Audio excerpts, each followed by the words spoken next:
بسم الله الرحمن الرحيم. وعن طلحة بن عبيد الله قال جاء رجل إلى رسول الله صلى الله عليه وسلم من أهل نجد سائر الرأس نسمع ذوي صوته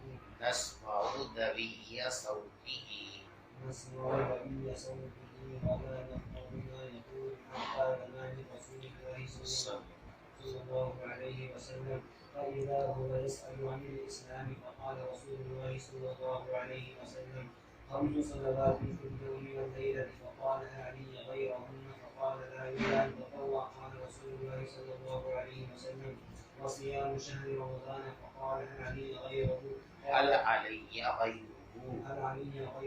قال لا إلا أن تطوع قال فذكر له رسول الله صلى الله عليه وسلم الزكاة فقال هل علي غيرها فقال لا إلا أن تطوع قال فأدبر الرجل وهو يقول الله لا أزيد على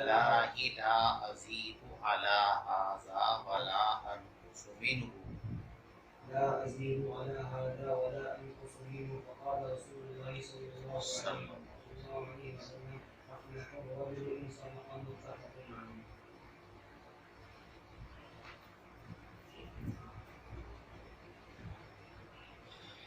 طلحہ ابن عبید اللہ رضی اللہ تعالی عنہ فرماتے ہیں جاء رجل الی رسول اللہ، نجد کا رہنے والا ایک شخص حضور پاک صلی اللہ علیہ وسلم کے پاس آیا، سائر الرأس، اس کے سر کے بال بکھرے ہوئے تھے، سفر کر کے آیا تھا اور سفر میں عموماً جو ہے بال بکھر جاتے ہیں ہوا کی وجہ سے، کنگھے کی ضرورت ہے۔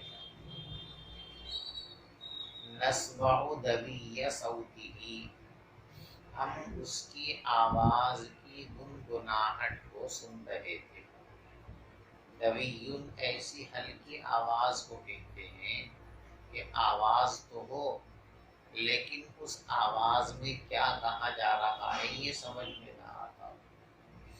کہتے وہ شخص چلا آ رہا تھا، دور سے ہم نے دیکھا تو کچھ وہ بولتا ہوا آ رہا تھا، تو کچھ بول رہا ہے، اس کی زبان چل رہی ہے، زبان ہل رہی ہے، لیکن کہہ کیا رہا ہے؟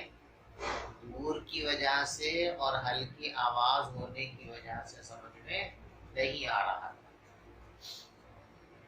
اب سوال یہ ہے کہ وہ آ رہا تھا تو کیا گنگناتے ہوئے آ رہا تھا اور کیوں گنگناتے ہوئے آ رہا تھا؟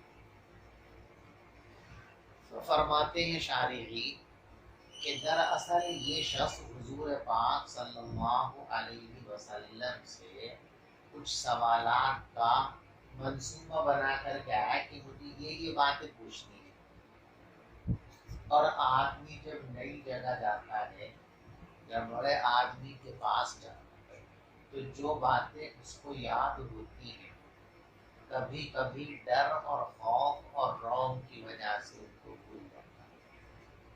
جیسے طالب علم کو آموختہ خوب اچھی طریقے سے یاد ہے، پختہ ہے وہ، لیکن ممتحن کا رعب ذہن میں بیٹھا ہوا ہے تو ممتحن کے سامنے جا کر اس سے بولے گی باہر نکل کے کہا ایسا نہیں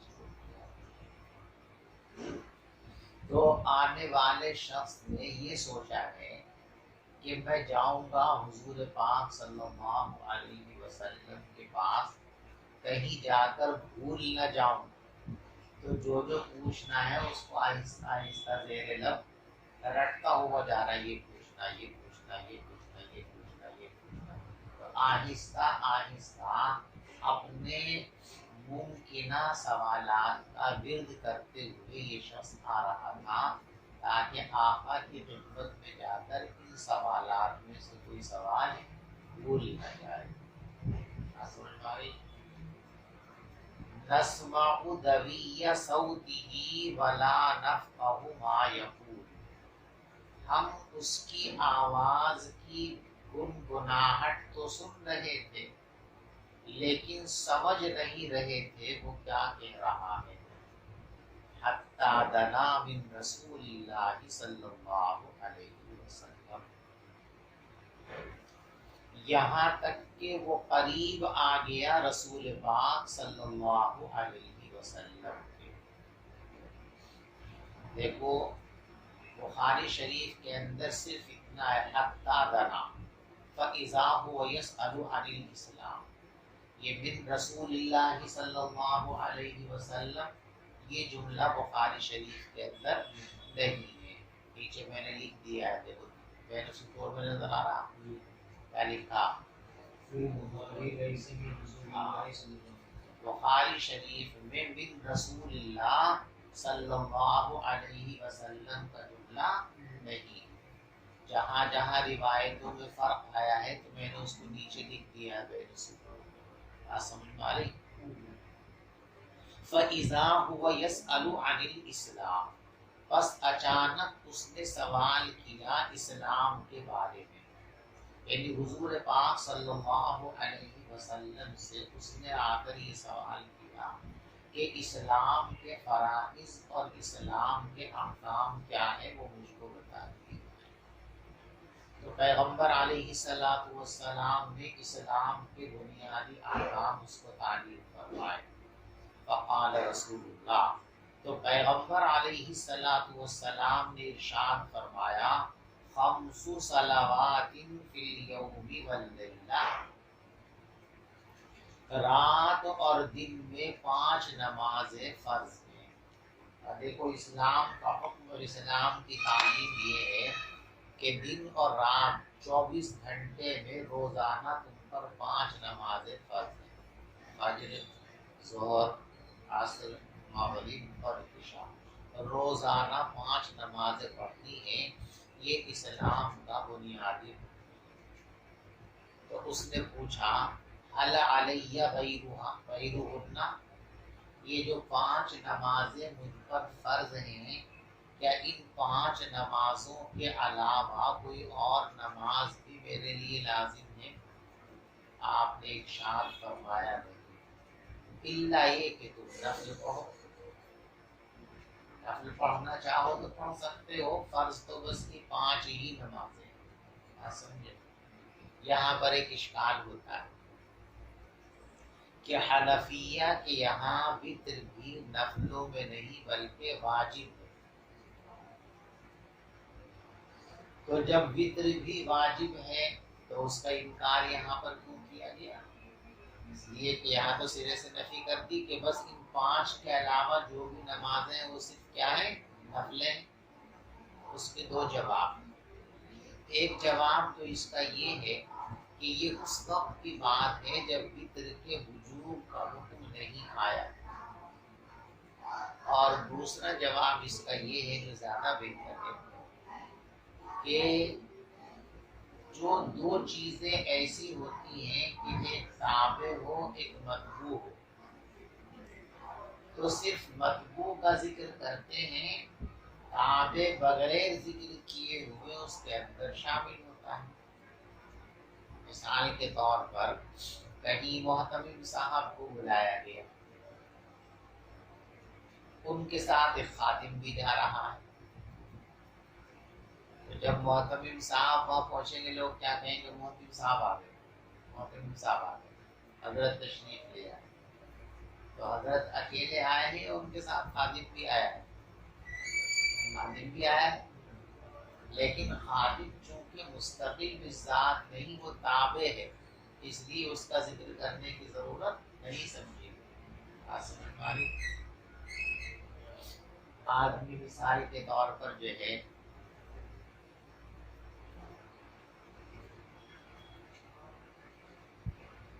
تو تابع جو ہے اس کا ذکر کرنا ضروری نہیں ہوتا، وہ مطلوب کے ذکر کے اندر شامل سمجھا جاتا ہے۔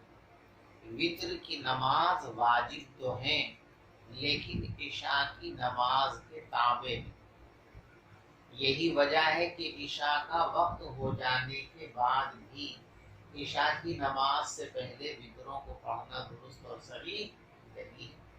اگر عشاء کے فرضوں سے پہلے کوئی وتر پڑھ لے تو وہ ادائیگی معتبر نہیں ہے، فرضوں کے بعد دوبارہ ان کو پڑھنا پڑے گا اس کو۔ تو معلوم ہوا کہ وطر مستقل نہیں ہے بلکہ عشاء کی نماز کے تابع ہے، اور تابع کا ذکر نہیں کیا جاتا، وہ مطلوب کے ذکر کے اندر شامل ہے۔ تو 5 نمازوں میں عشاء بھی شامل ہے، اس عشاء کے اندر وطر بھی شامل ہے، لہذا علیحدہ سے اس کو ذکر کرنے کی حاجت اور ضرورت نہیں۔ بات سمجھ میں آ گئی؟ تو پیغمبر علیہ الصلوۃ والسلام نے فرمایا 5 صلوات فی الیوم واللیلہ، دن اور رات میں 5 نمازیں فرض ہیں۔ فقال هل علی غیرہن، تو آپ نے فرمایا کیا ان 5 نمازوں کے علاوہ اور بھی کوئی نماز مجھ پر لازم ہے؟ فقال لا، تو حضرت نے فرمایا نہیں، الا ان تطوع، مگر یہ کہ تم نفل شروع کرو۔ دیکھو نفلیں جب تک شروع نہ کی جائیں تو کچھ بھی نہیں ہے، ان کا پڑھنا ضروری ہے، لیکن نفل نماز کوئی آدمی شروع کر دے اور پھر ان کو فاسد کر دے یا وہ فاسد ہو جائیں، تو اب ان کی قضا ضروری ہے یا ان کی قضا ضروری نہیں۔ ائمہ ثلاثہ رحمہم اللہ کی رائے یہ ہے کہ نفلوں کو شروع کرنے کے بعد ان کا اتمام ضروری نہیں ہے۔ اگر کوئی آدمی نفل شروع کرنے کے بعد توڑ دے اور فاسد کر دے یا فاسد ہو جائے تو ان کی قضا واجب اور لازم نہیں ہے، توڑ دی تو توڑ دی۔ جیسے وطروں کی ابتدا اور آغاز ضروری نہیں ہے، ویسے ہی ان کا اتمام بھی ضروری نہیں ہے، تکمیل بھی ضروری نہیں ہے۔ توڑ دی تو توڑ دی، ختم ہو گئی بات، قضا کرنے کی ضرورت نہیں ہے۔ بات سمجھ میں آ رہی؟ استدلال ان کا اسی سے ہے کہ حضور پاک صلی اللہ علیہ وسلم سے ان صاحب نے یہ پوچھا هل علی غیرہن، کیا ان 5 نمازوں کے علاوہ کوئی اور نماز بھی مجھ پر لازم ہے؟ تو حضرت نے فرمایا لا، نہیں۔ تو جب کچھ اور واجب ہی نہیں ہے تو نفلوں کا اتمام بھی واجب نہیں ہے، لہذا نفل شروع کر کے اگر توڑ دے اور فاسد کر دے تو ان کی قضا کرنے کی ضرورت نہیں ہے۔ بات سمجھ میں آئی؟ امام اعظم ابو حنیفہ رحمۃ اللہ علیہ کا مسلک یہ ہے کہ نفلوں کا آغاز اور نفلوں کی ابتدا، نفل شروع کرنا یہ تو لازم نہیں ہے، آپ کی مرضی ہے، نفل آپ نہ پڑھیں تو کوئی معاوضہ آپ سے نہیں ہے، لیکن نفل آپ نے شروع کر دیا تو شروع کرنے کے بعد اب ان کا اتمام واجب ہے، لہذا اگر بیچ میں ان کو توڑ دیا اور فاسد کر دیا تو دوبارہ ان کی قضا کرنی ضروری ہے۔ سمجھ میں آ رہی بات؟ اور دلیل اس کی یہ ہے کہ ایک مرتبہ حضرت حفصہ رضی اللہ تعالی عنہا اور حضرت عائشہ صدیقہ رضی اللہ تعالی عنہا، ان دونوں کا نفلی روزہ ہے۔ روزے میں ان سے کوئی ایسی بات سرزد ہو گئی جو روزے کے منافی ہے، تو حضرت نے ان سے ارشاد فرمایا اقضیا مکانہ صوما آخر، دیکھو یہ روزہ تو تمہارا بیکار ہو گیا، اب تم اس روزے کی جگہ ایک اور روزہ رکھنا، یعنی جو روزہ تمہارا خراب ہوا تم کو اس کی اب قضا کرنی ہے۔ تو اس سے معلوم ہوا کہ نفلی اعمال شروع کرنا تو ضروری نہیں ہے، لیکن شروع کر دیے جائے تو پھر اس کا اتمام ضروری ہوتا ہے۔ اور ائمہ ثلاثہ کیا فرماتے ہیں کہ نہ ان کی ابتدا لازم ہے، اور جب ان کی ابتدا لازم ہے تو اتمام بھی لازم نہیں ہے، ان کو پورا کرنا بھی لازم نہیں ہے، لہٰذا اگر نفل شروع کرنے کے بعد توڑ دے اور فاسد کر دے تو ان کی قضا کرنے کی ضرورت نہیں ہے۔ بات سمجھ میں آ گئی؟ نہیں سمجھے؟ نہ سمجھے ہو تو بتا دو۔ فقال لا الا ان تطوع، دیکھو ان کے نزدیک اس کا ترجمہ یوں ہوگا، نہیں الا یہ کہ تم نفل پڑھنا چاہو تو پڑھ سکتے ہو، یعنی واجب اور فرض تو نہیں ہے، باقی نماز فائدے کی چیز ہے، لہذا نفل پڑھنا چاہو تو پڑھ لو جتنی چاہے پڑھو، کوئی حرج کی بات نہیں، بلکہ زیادہ سے زیادہ پڑھنی چاہیے نفل۔ اللہ ہم سب کو توفیق عطا فرمائے۔ اور ہمارے نزدیک اس کا ترجمہ کیا ہے؟ کوئی نماز فرض نہیں ہے ان 5 نمازوں کے علاوہ الا یہ کہ نفل شروع کر دو، یعنی ہمارے نزدیک استثناء متصل ہے، ان کے نزدیک استثناء منقطع، کہ کوئی نماز واجب نہیں، ہاں اگر نفل شروع کر دی تو اس کا اتمام تمہارے اوپر واجب ہوگی، اگر توڑ دو گے تو قضا کرنی ضروری ہوگی۔ قال رسول اللہ وصیام شہر رمضان، اور پیغمبر علیہ السلام نے فرمایا اور رمضان کے مہینے کا روزہ رکھنا، یعنی نماز 5 وقت کی فرض ہے اور سال میں 1 مہینہ رمضان کا آتا ہے، اس پورے مہینے کے روزے فرض ہیں۔ تو اس شخص نے کہا حل علیہ غیرہ، کیا رمضان کے روزے کے علاوہ کوئی اور روزہ بھی میرے اوپر فرض ہے؟ قال لا الا ان تطوع، حضرت نے فرمایا نہیں الا یہ کہ تم نفل روزہ رکھ لو، فرض تو بس 1 مہینے کے ہیں، باقی آپ 11 مہینے کے اندر جتنے نفلی روزہ رکھنا چاہے رکھ سکتے ہیں، ان کو کوئی پابندی، تو فرض 1 مہینے کے ہیں، اس کے علاوہ جو روزے رکھے جائیں گے وہ سب کیا ہوں گے؟ نفلی ہوں گے۔ قال وذکر وسلم الزکات، راوی کہتے ہیں کہ رسول پاک صلی اللہ علیہ وسلم نے زکوٰۃ کا بھی ذکر فرمایا۔ دیکھو انداز بدل گیا نا، 5 صلوات فی اليوم واللیلہ، دن رات میں 5 نمازیں فرض ہیں، صیام شہر رمضان، رمضان کے مہینے کا روزہ فرض ہے، تو اس ترتیب کے اعتبار سے کیا کہا جاتا؟ والزکوٰۃ، اور مال میں سے زکوٰۃ ادا کرنا فرض ہے، لیکن یوں نہ کہ کیا فرمایا؟ ذکر لہ الزکوٰۃ، کہ پیغمبر علیہ السلام نے سائل کے سامنے زکوٰۃ کا بھی تذکرہ فرمایا کہ زکوٰۃ فرض ہے۔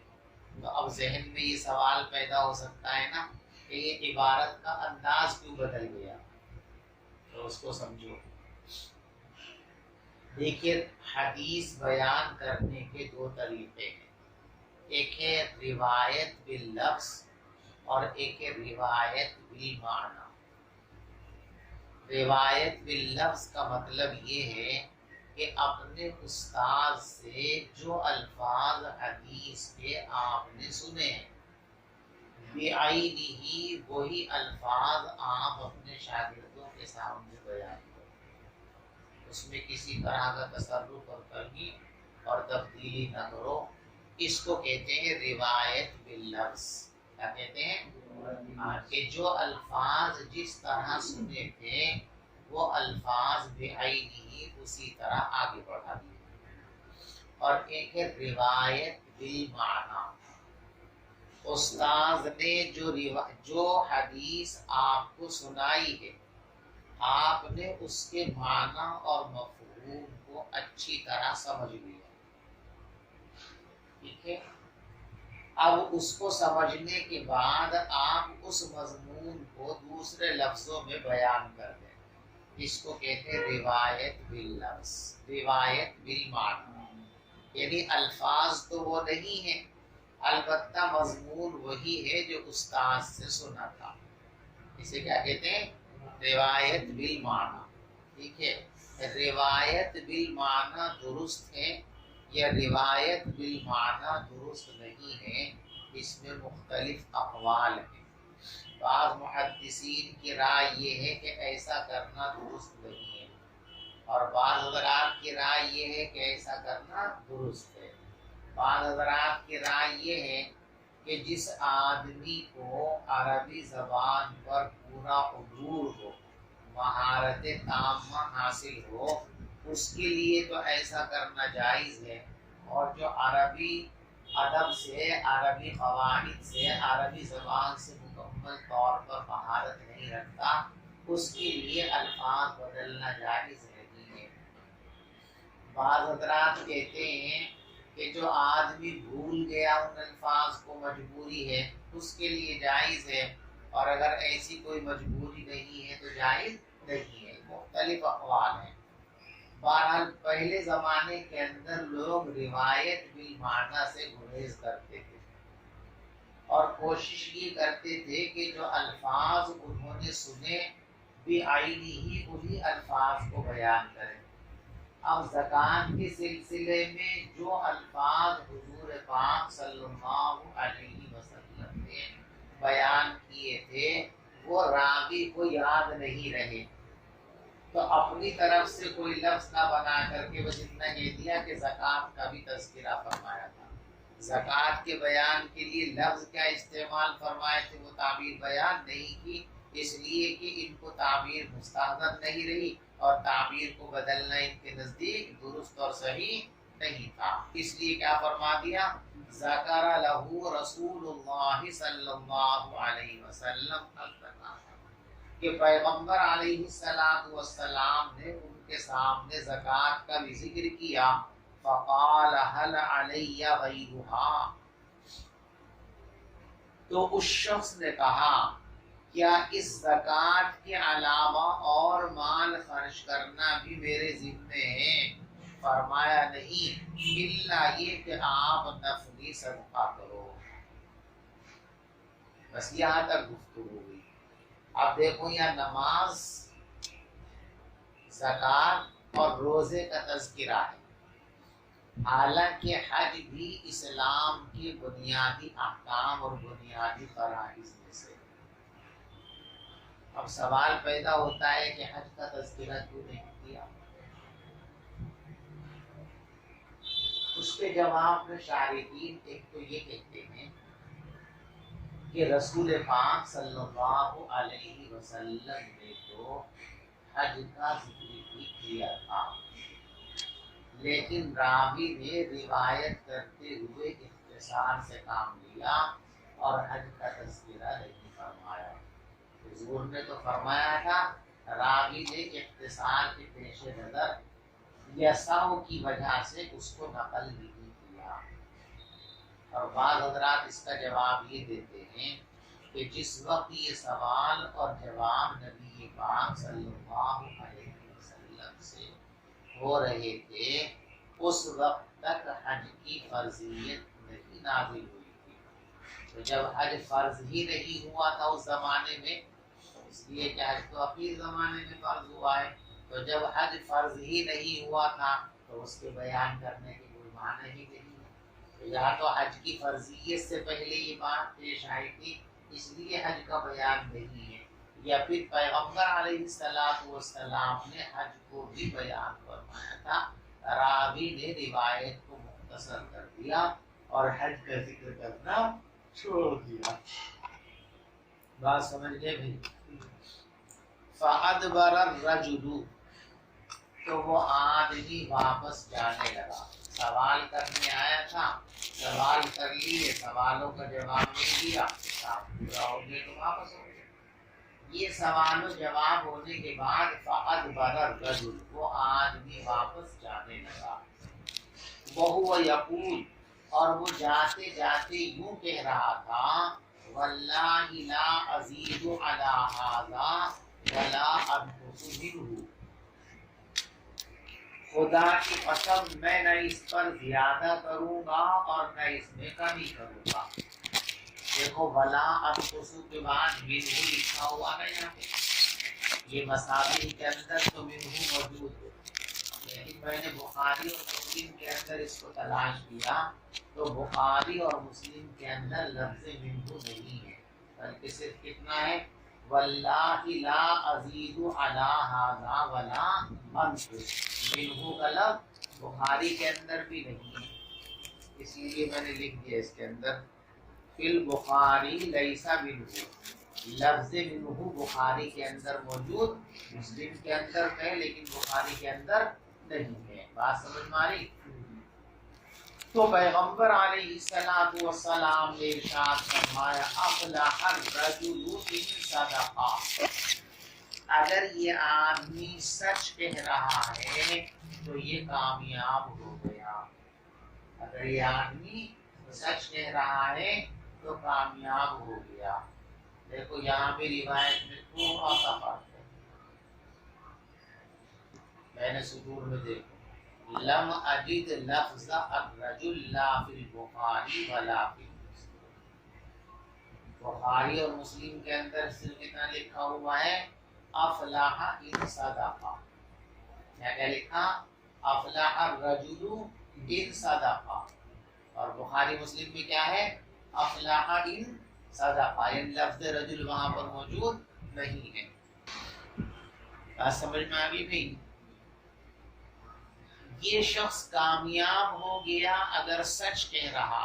متفق علیہ. اس پر بھی اشکال لوگوں کو ہوا کہ یہاں اسلام کے صرف چند احکام کا بیان ہے. اسلام کی صرف 2-3 باتیں یہاں پر ذکر کی گئی، باقی بہت سارے احکام اسلام کے اور بھی. اور یہ شخص یہ وعدہ کر کے جا رہا ہے کہ ان کے علاوہ کچھ بھی نہیں کروں گا، اور آپ فرما رہے کہ اگر یہ سچ کہتا ہے تو کامیاب ہو گیا. تو اسلام کی محض چند باتوں پر عمل کر کے کامیابی کیسے مل سکتی ہے؟ تو صرف چند باتوں پر عمل کرنے سے کامیابی کیسے مل جائے گی؟ کامیابی تو مکمل اسلام پہ ملتی ہے. پھر کیسے کہہ دیا افلاح؟ فلاح کامل کی بنیاد ان کو بشارت کیسے دے دی؟ اس کا ایک جواب تو یہ ہے کہ یہاں عبارت دراصل یوں ہے لا ازید علی ھذا ولا انقص منہ من رأی، کہ میں اپنی رائے سے کوئی کمی اور زیادتی نہیں کروں گا. اشارے کی طرف سے کمی اور زیادتی ہو تو اس میں تو کوئی حرج نہیں، لیکن اپنی طرف سے کچھ بڑھا دوں، اپنی طرف سے کچھ کر دوں، میں ایسا نہیں کروں گا. اور سب سے بہترین جواب یہ ہے کہ یہ شخص اپنی قوم کا نمائندہ بن کر آئے ہیں دین سیکھنے کے لیے، تاکہ حضور سے سیکھیں اور وہاں جا کر کے سکھا دیں. تو کیا ہے یہاں پہ؟ واللہ لا ازید علی ھذا ولا انقص منہ فی التبلیغ، کہ قوم تک حضور کی بات پہنچانے میں کوئی کمی اور زیادتی نہیں کروں گا. جتنی بات حضور نے ارشاد فرمائی اس میں اپنی طرف سے کچھ ملا دوں، ایسا بھی نہیں کروں گا. اس میں سے کچھ بتا دوں کچھ نہ بتاؤں، ایسا بھی نہیں کروں گا. نہ اپنی طرف سے کچھ بڑھاؤں گا نہ گھٹاؤں گا. جتنا اور جیسے اور جو کچھ حضور پاک صلی اللہ علیہ وسلم سے سنا ہے بس اتنا ہی جا کر پیغمبر علیہ السلام سے بتاؤں گا، اپنی قوم سے بتاؤں گا. وعن ابن عباس رضي الله عنهما قال لما قدم الناس سمعت النبي صلى الله عليه وسلم قال رسول الله صلى الله عليه وسلم من القوم أو من الوفد قالوا وبما قال مرحبا بالقوم أو بالوفد غير خزايا ولا ندوم قال يا رسول الله يا رسول الله یا رسول اللہ يا رسول الله إنا لا نستطيع أن نأتيك إلا في شهر ان نأتیک إلا في شهر الحرام وإنا ولينا على الحي من كفار فأمرنا بأمر فصل بأمر فصل نخبر به من ورائنا وراءنا وندخل به الجنة وسألوه عن الأشربة فأمرهم بأربع ونهاهم عن أربع أمرهم بالإيمان بالله وحده. قال تدرون ما الإيمان بالله وحده؟ قالوا الله ورسوله أعلم. قال شهادة أن لا إله إلا الله وأن محمدا رسول الله وإقام الصلاة وإيتاء الزكاة وصيام رمضان وأن تعطوا من المغنم الخمس ونهاهم عن 40 عن الحنطم والدباء والنقير والمزفت وقال احفظوهن واحملوا بهن من وراءكم متفق عليه ولفظه للبخاری. عبداللہ ابن عباس رضی اللہ تعالی عنہما فرماتے ہیں کہ عبد القیس کا وفد جب حضور پاک صلی اللہ علیہ وسلم کے پاس آیا، اور وفد کہتے ہیں آنے والی جماعت، مہمانوں کا مجموعہ. ان وفد عبد القیس، یہ عبد القیس ایک قبیلے کا نام ہے. تو قبیلے عبد القیس کے کچھ لوگ اکٹھا ہوئے اور حضور پاک صلی اللہ علیہ وسلم کے پاس آئے دین سیکھنے کے لیے. یعنی عبد القیس جو قبیلہ ہے اس پورے قبیلے نے اسلام قبول کرنا طے کر لیا. اب اسلام قبول کر لیا تو اس اسلام کے احکام کو اب سیکھنا ہے. اب سارا گاؤں سیکھنے کے لیے جائے تو یہ مشکل کام ہے. تو چند لوگوں کو چنا کہ آپ جائیں حضور کے پاس، دین کی بنیادی باتیں سیکھیں اور پھر آ کر یہاں سب کو بتا دیں تو ساری قوم بھی اس پر عمل کرے گی. تو یہ چند لوگ آئے ہیں دین سیکھنے کے لیے تاکہ سیکھ کر اپنی قوم کو جا کر بتا سکیں اور سکھا سکیں اور پھر سب مل کر اسلام کی تعلیمات پر عمل پیرا ہو سکیں.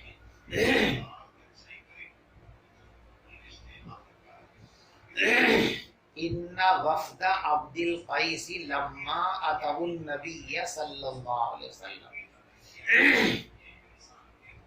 عبد القیس کا وفد جب حضور پاک صلی اللہ علیہ وسلم کے پاس آیا تو پیغمبر علیہ الصلوۃ والسلام نے پوچھا من القوم.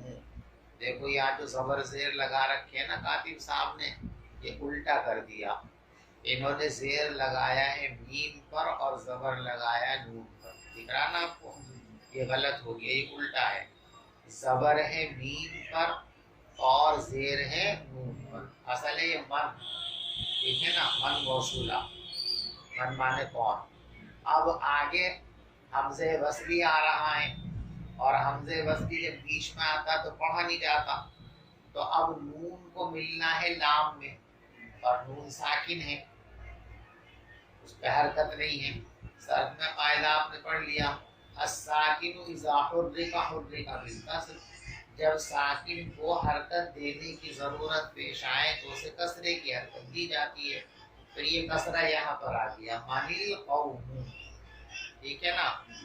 آپ نے فرمایا کون لوگ ہیں، یا یوں فرمایا کہاں کا وفد ہے. یعنی پیغمبر علیہ الصلوۃ والسلام نے آنے والوں کا تعارف چاہا. اس سے یہ معلوم ہوا کہ آدمی جب کہیں ملاقات کے لیے نئی جگہ جائے تو جاتے ہی فوراً اپنا تعارف کرا دینا چاہیے تاکہ میزبان ششوپن میں نہ پڑے اور پھر میزبان آپ کے ساتھ آپ کی حیثیت کے مطابق معاملہ کر سکے.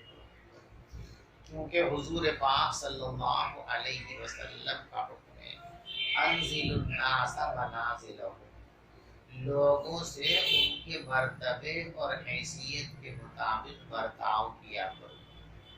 اب مان لیجیے آپ کوئی بڑے آدمی ہیں، اہم شخصیت کے مالک ہیں، وہاں آپ کو کوئی جانتا نہیں تو وہ تو آپ کے ساتھ عام آدمی جیسا سلوک کریں گے. اس سے آپ کو بھی پریشانی ہوگی اور جب ان کو بعد میں یہ پتہ چلے گا کہ آپ اتنے بڑے شخص ہیں تو اب ان کو شرمندگی ہوگی کہ ہم نے پہلے سے شاہ نشان پوری استقبال کی. اس لیے بہتر یہ ہے کہ جب کہیں نئی جگہ جاؤ تو جاتے ہی اپنا تعارف کرا دو، میں فلاں شخص ہوں، فلاں جگہ سے آیا ہوں. اور بہتر یہ ہے کہ اپنا مقصد بھی بتا دے کہ اس کام کے لیے آیا ہوں تاکہ میزبان کو کسی طرح کی تکلیف اور پریشانی ہو نہ ہو. وہ آپ کی ضرورت کے مطابق، آپ کے مرتبے کے مطابق آپ کے استقبال اور آپ کی ضرورتوں کی تکمیل کر اور اگر کسی وجہ سے میزبان اس ادب سے واقف نہیں ہے، مہمان اس ادب سے واقف نہیں ہے اور مہمان سے کوتاہی ہو جائے اور وہ نہ بتا سکے، تو پھر میزبان کو چاہیے کہ وہ خود تعارف حاصل کر لے، کہاں سے تشریف لائے ہیں، حضرت والا کا تعارف کیا ہے، آگے جاننے کے بعد ان کی حیثیت کے مطابق ان کے ساتھ معاملہ کیا جا سکے۔ تو اسی تعلیم کے لیے حضور نے پوچھا من القوم، بھائی آپ لوگ کہاں سے آئے ہیں، کس قبیلے کے ہیں، کس خاندان کے ہیں، کس جگہ کے رہنے والے ہیں، آپ نے یہ پوچھا۔ راوی کو یہاں شک ہو رہا ہے کہ آپ نے من القوم کہا تھا یا من الوفد کہا تھا، یعنی ان دونوں لفظوں میں سے کوئی ایک لفظ کہا تھا، من القوم یا من الوفد۔ وفد قوم میں کون کون لوگ شامل ہیں، یعنی یہ وفد کہاں سے آیا ہے، من القوم کے لوگ کہاں کے رہنے والے، کس قبیلے اور خاندان کے ہیں۔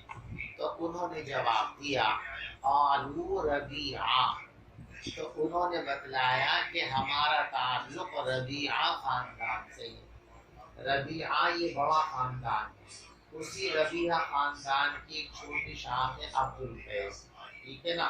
تو ربیعہ بڑے خاندان کا تعارف کرا اس لیے کہ وہ شہرت والی چیز ہے تاکہ پہچان زیادہ ہو جائے۔ قال مرحبا بالقوم او بالوفد، تو حضور نے فرمایا مرحبا بالقوم، کیوں فرمایا مرحبا بالوفد، میں قوم کو خوش آمدید کہتا ہوں، میں وفد کا استقبال کرتا ہوں۔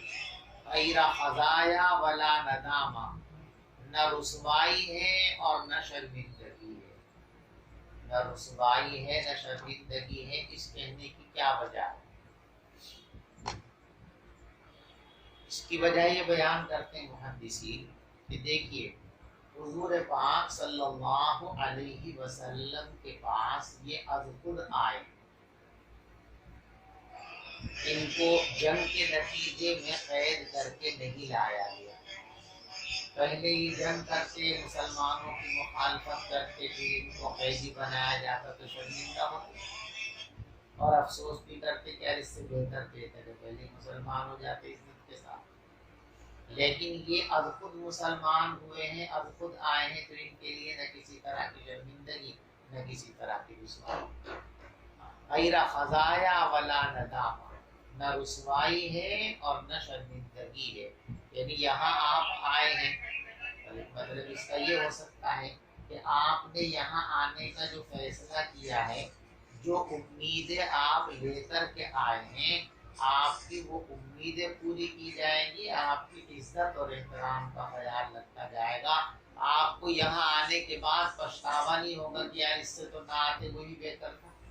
آدمی کہیں امیدیں لے کر کے جاتا ہے اور امید کے مطابق اس کے ساتھ معاملہ نہ کیے جائے، اس کے مرتبے کا لحاظ اور خیال نہ رکھا جائے تو کیا کہتا کیا غلط کیا ہم نے، آنے کی چاہیے کام ہوتا ہے نا، افسوس کرتا ہے۔ یہاں آپ جن مقاصد کے لیے آئے ہو وہ مقاصد بھی پورے ہوں گے اور تمہارے آرام کا، راحت کا، عزت کا بھی پورا خیال رکھا جائے گا، تو یہاں آ کر کسی طرح کی کوئی دقت اور پریشانی آپ کو نہیں ہوگی۔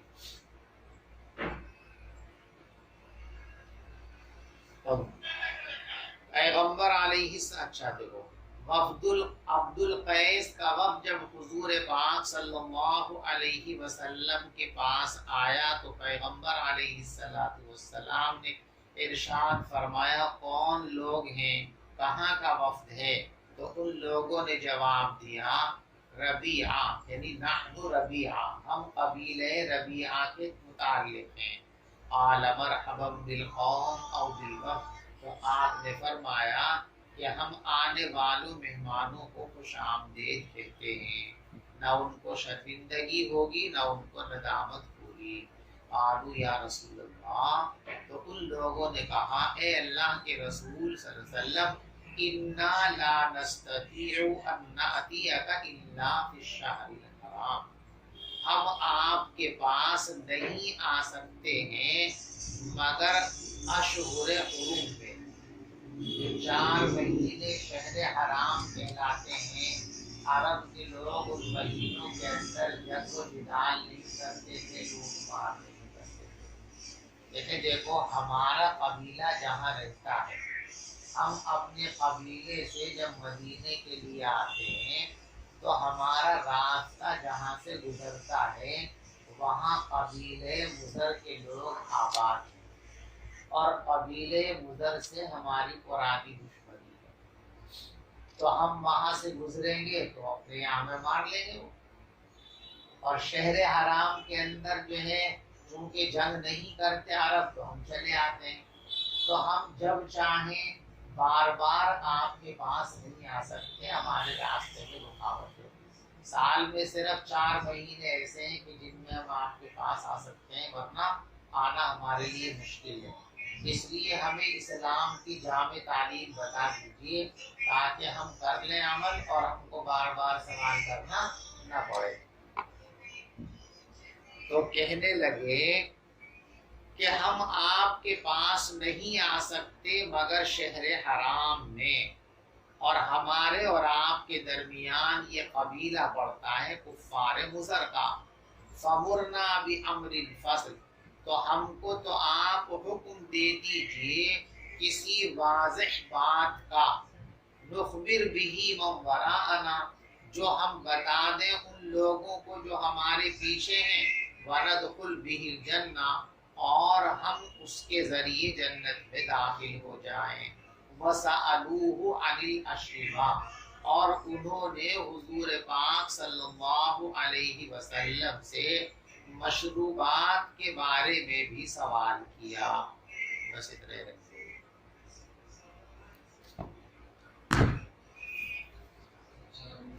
جی بھائی 4 مہینے کون سے ہیں تو نہیں جانتا؟ ذی قعدہ، ذی الحجہ، محرم اور رجب۔ ذی قعدہ، ذی الحجہ اور محرم اور رجب۔